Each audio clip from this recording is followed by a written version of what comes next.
14살 소녀가 임신한 아이의 아버지는 다름 아닌 그녀의 친아버지였습니다. 가족이라는 말로는 감싸지 못하는 지옥. 그리고 그 지옥으로부터 벗어나기 위한 단 한 번의 반항. 1968년 일본 도치기현에서 실제로 일어난 이 사건은 법을 바꾸고 사람들의 인식을 뒤흔든 전환점이 되었습니다. 오늘은 일본 사회와 법제도에 깊은 충격을 안긴 도치기 친부 살해 사건의 전말을 들려드리겠습니다. 사건 개요. 1968년 10월 5일 밤 10시경 도치기현 야이타시의 한 공영주택.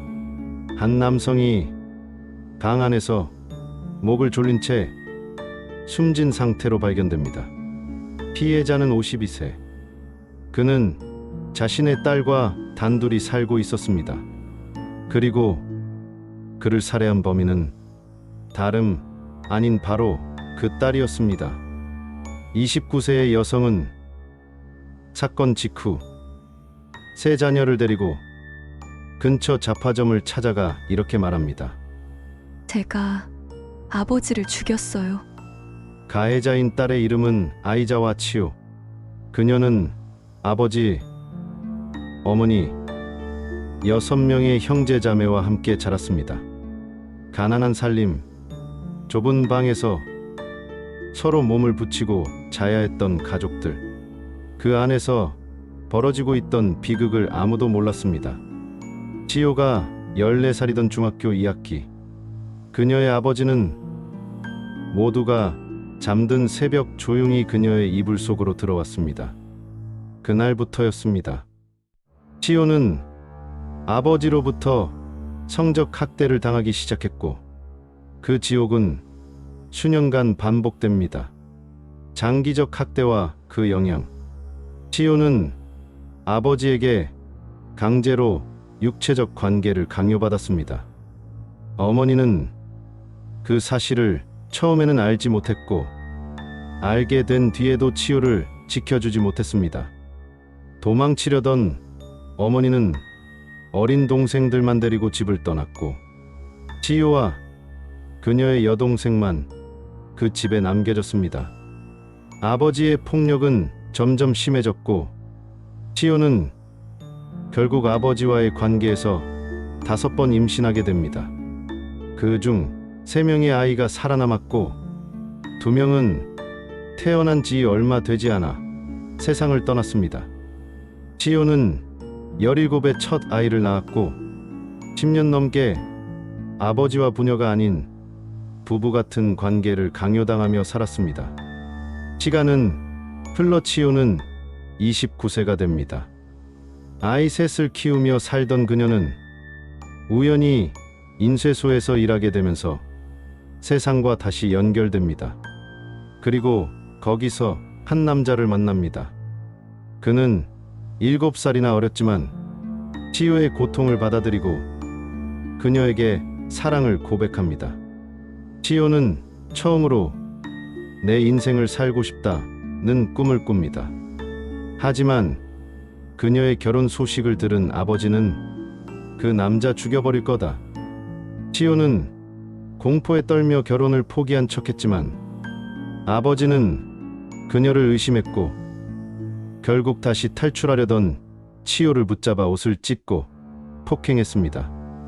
그리고 사건 당일 치요가 도망갈 것을 의심한 아버지는 이렇게 말합니다. 만약 도망치면 내 아이 셋 다 죽여버릴 거다. 이 말은 치요가 마지막으로 붙잡고 있던 이성의 끈을 끊어버립니다.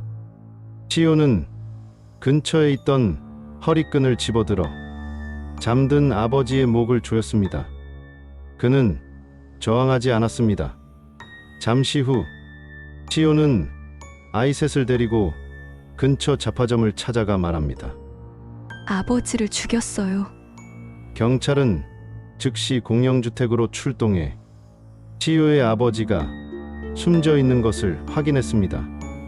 현장에는 저항의 흔적이 없었고 시신의 목에는 끈의 흔적이 선명하게 남아 있었습니다. 사망 시각은 밤 9시에서 10시 사이. 사인은 질식사. 치요는 곧장 긴급 체포됩니다. 이후 이어진 조사에서 치요는 충격적인 진실을 털어놓습니다. 자신이 중학생이던 시절부터 아버지에게 성폭력을 당해왔다는 사실, 그리고 낳은 세 자녀 모두 그 아버지, 그러니까 치유의 친부로부터 생긴 아이들이라는 고백이었습니다. 재판의 시작. 법정에 선 치유. 사건은 곧 재판으로 이어집니다. 검찰은 형법 제200조, 즉 존속살해죄를 적용해 기소합니다. 이 법은 자신보다 2세대인 부모나 조부모 등 직계 존속을 살해한 경우 일반 살인보다 더 무거운 처벌을 하도록 규정되어 있었습니다. 하지만 치유의 변호인단은 이렇게 주장합니다. 이 조항은 헌법 제14조 법 앞에 평등하다는 원칙에 위배됩니다. 즉, 단지 피해자가 부모라는 이유만으로 가중처벌하는 것은 불합리하며 이언이라는 주장이었습니다. 법정에서 밝혀지는 진실. 재판은 점점 치유의 과거를 들춰내며 그녀가 어떤 삶을 살아왔는지, 어떻게 그 상황에까지 내몰렸는지를 밝혀냅니다. 청중석은 조용해졌고 판사와 배심원들 역시 그녀의 증언의 말을 잊지 못합니다. 그녀는 아버지로부터 10년 이상 성폭력을 당했고 5번 임신해 3명의 아이를 낳았으며 도망치려다 폭행당하고 사회와 고립된 채 살았다는 사실이 낱낱이 드러났습니다. 판결. 위헌과 무죄 사이. 1969년 1심 판결. 우츠노미야 지방재판소는 파격적인 결정을 내립니다. 형법 제200조는 헌법에 위반된다. 존속살해죄 조항이 이언이라는 역사상 최초의 판단이 내려진 것입니다. 그리고 치유는 유죄는 인정되지만 정상참작 사유가 크다며 형을 유예받습니다. 하지만 검찰은 이 판결에 불복해 항소합니다.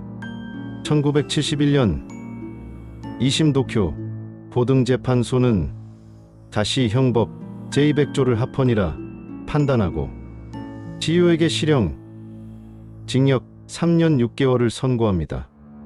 그러나 다시 상고한 결과 1973년 4월 대법원에서 최종 판결이 내려집니다. 형법 제200조는 이언이다. 대법원은 치유에게 징역 2년 6개월 그리고 3년간의 집행유예를 선고하며 사실상 석방합니다. 사회의 반응과 변화. 이 사건은 일본 사회 전체를 뒤흔듭니다. 치유에게 동정과 공감의 여론이 쏟아졌고 법학자들과 시민단체는 존속살해죄 폐지를 강하게 요구했습니다. 그리고 결국 1995년 존속살해죄는 형법에서 완전히 삭제됩니다. 이후 부모를 살해한 범죄도 일반 살인죄로 다뤄지게 되었고 형량 판단은 사안의 맥락과 개별 정황에 따라 이루어지게 됩니다. 이후의 삶 그리고 마무리.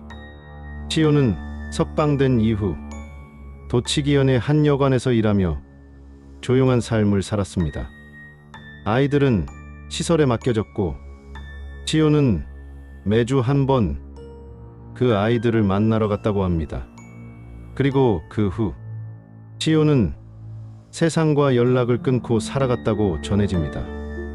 이 사건은 단지 한 여성이 아버지를 살해한 비극이 아닙니다.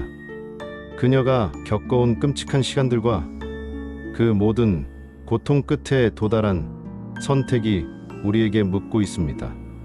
우리는 가정이라는 이름으로 벌어지는 폭력을 어디까지 외면할 수 있을까?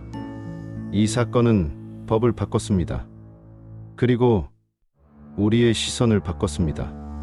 도움이 되셨다면 구독과 좋아요 잊지 마시고요. 앞으로도 진실을 마주하는 이야기를 계속 전해드리겠습니다. 감사합니다.